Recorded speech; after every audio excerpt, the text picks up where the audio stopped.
The Football Association has this evening charged Eric Cantona of Manchester United in France with misconduct that has brought the game into disrepute. At Old Trafford, the fans remain loyal as the board go into emergency session. Hello, good evening. The Eric Cantona crisis still dominates the news, with the future of the wayward Manchester United star in real doubt tonight. The Frenchman has been charged by the Football Association with misconduct that has brought the game into disrepute. It follows his shocking kung fu-style attack on a fan last night after he was sent off at Crystal Palace. Cantona has 14 days to respond to the charge. Then he'll appear before an FA disciplinary committee. If found guilty, he'll face severe punishment, possibly a lengthy ban from the English game. Well, Cantona could also face criminal proceedings. Manchester United directors have been meeting in secret tonight to decide their next step. They're expected to issue a statement tomorrow. It's thought likely that Cantona will be suspended by the club and that he won't play in Saturday's FA Cup tie against Wrexham. Well, reaction to Cantona's behaviour has been damning. The Players' Union, the PFA, said it would help him all it could, but Chief Executive Gordon Taylor said there was no excuse for his behaviour. And in France, Cantona may now be stripped of the national team's captaincy.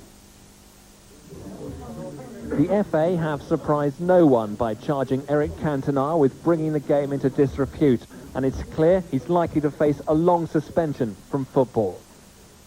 The Football Association has this evening charged Eric Cantona of Manchester United in France with misconduct that has brought the game into disrepute. He'll be given 14 days to respond before an FA commission considers the case. What happened last night was a stain on our game. If any offence is proved, the player concerned is bound to face a severe punishment. We will have ensured all the circumstances leading up to the incident get the fullest and fairest consideration. Cantona can hardly expect lenient treatment for an episode that will not be forgotten. It brought shame on those involved, and worst of all, on the game itself. We especially deplore the appalling example set to young supporters who are the game's future. It is our intention to do everything in our power to prevent such a disgraceful event happening again. Allowing the 14 days for Cantona to respond, the FA can't ban him immediately, but they expect Manchester United to voluntarily banish him. We have been in touch with Manchester United throughout the day, and we're confident that they will respond in a proper manner, and I think that's their business and that they will do that at the appropriate time. Cantona himself was tight-lipped as he went to a meeting with Alex Ferguson the morning after the night before and refused to make any comment on the disgraceful incident that completely overshadowed the game and the result at Selhurst Park. The controversy started when Cantona tangled with Crystal Palace defender Richard Shaw and then aimed a kick at him that was spotted by the linesman. Cantona and his colleagues protested his innocence, but the decision had been made and they were wasting their breath. No one could have guessed what was to happen shortly afterwards.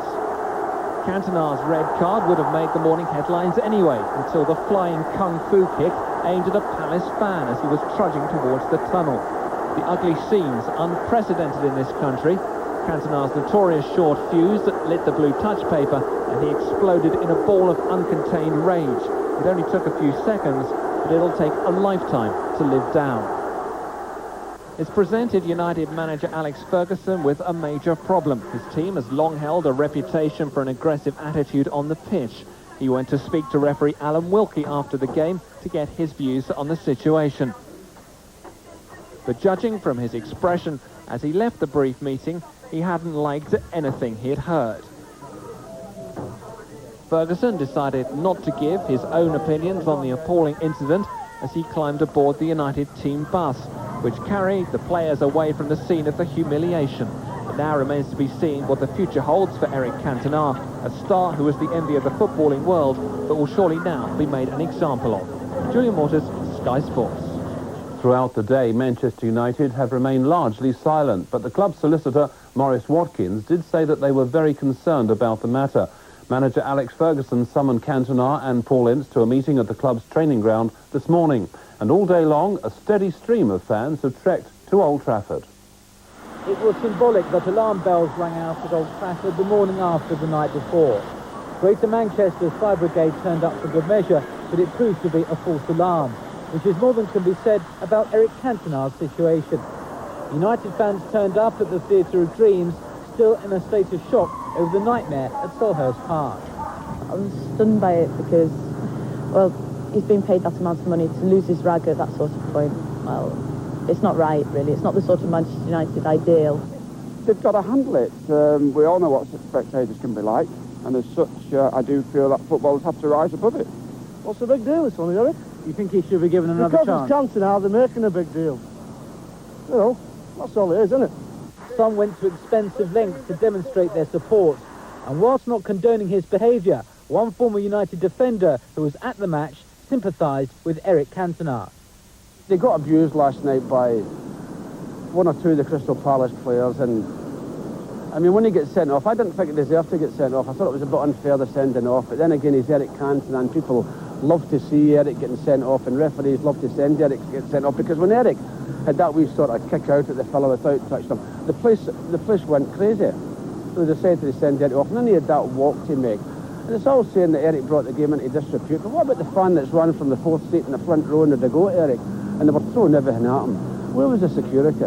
The Football Association had hoped Manchester United would make their own constructive statements in the wake of events at Selhurst Park. The board meet tonight to discuss their response, so the football world awaits to see how they plan to deal with Eric Cantona. Tim Abraham, Sky Sports, Old Trafford. My personal view is that they'll say that, well, we'll suspend Eric, but pending all the inquiries and pending the fortnight that he has to respond to the FA charge. I think that's only fair and just. I mean, a lot of people have been accusing Manchester United of sort of dragging their feet to speak up on this situation, but I think it's the other people who have been in too much of a rush, to be quite honest. I think they seem to want to hang, draw and quarter the guy without really assessing everything. At least Manchester United have had the decency to say, well, he's our player, we have a responsibility to him, as well as to the game and as well as to themselves. So they're taking the time and weighing it all up properly. Cantona's disciplinary record has been a problem for most of his career. It brought his playing days in the French league to a premature end. His first brush with the football authorities was in 1988. He was banned from the national side for swearing at the coach. A year later, he was banned indefinitely by his club for kicking a ball into the crowd and throwing his shirt at the ref. By 1991, another bust-up with the referee led to a 3-match ban. An outspoken outburst then led to an increased ban, and then Cantona announced his retirement from football. But he carried on playing and came to England, where his career has been marked by a succession of red cards, from Galatasaray to Selhurst Park. But his latest misdemeanors could be the worst and last from a man whose volatile temperament has blighted a rare footballing talent. Light and the demon, never far apart. A catwalk star is at home in the popping of the flashlights as under the glare of the floodlights. His career has always attracted controversy. The captain of France, he was once banned from their international team for a year, and he retired from football after calling a disciplinary committee a bunch of idiots. He arrived in this country 3 years ago, but walked out on Sheffield Wednesday after they asked him to stay for an extra week's trial. Leeds welcomed him. He helped them win the championship, and few could have predicted that as he kicked season 92-93 off with a Charity Shield hat-trick, that he'd soon be transferred to Manchester United. His attacking flair and eye for goal have been crucial elements in United's back-to-back titles and FA Cup win, when Cantona demonstrated his cool with a pair of penalties in the final. But despite his sang-froid from the spot, only too often he's lost control in the heat of the game. And last season collected 2 red cards in the space of 4 days, dismissed against Swindon for stamping on John Moncur. And then at Arsenal for a second bookable offence. He was also sent off at Galatasaray in the European Cup, subsequently missing United's opening 4 matches in this season's Champions League. His fellow professionals overlooked the darker side of his nature, though, and he was voted PFA Player of the Year. But he was back in trouble before this competitive season even kicked off, dismissed against Glasgow Rangers in a pre-season tournament.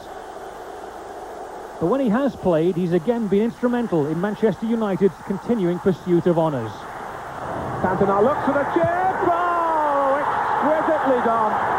Wonderful, wonderful piece of finishing from Eric Cantona. His boss, Alex Ferguson, has been badly let down. He's always recognised Cantona's value to the team and backed him through the controversies. But by storming the barriers of the Palace Cantona has caused the biggest crisis of his career. So the Cantona story grabbing all the headlines, but the Frenchman not the only striker at the centre of controversy last night.